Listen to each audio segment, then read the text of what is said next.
يا شباب مصر، صاحبي على القهوة مش في بيتي. لو أنا لوحدي ولا في بيتي مع أهلي، وبالأخص مع مراتي. صاحبي وصاحبك على القهوة مش في بيتي. صاحبك هيدخل بيتك هيعاشر مراتك، ومش بعيد يقتلك، ومش بعيد يتحكم في مراتك.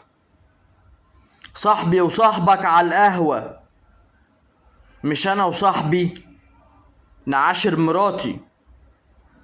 صاحبك يدخل يتعرف على مراتك يعاشر مراتك. صاحبي وصاحبك على القهوة مش صاحبي وصاحبك في البيت مع مراتك. يا شباب مصر، صاحبك على القهوة مش في بيتك مع مراتك.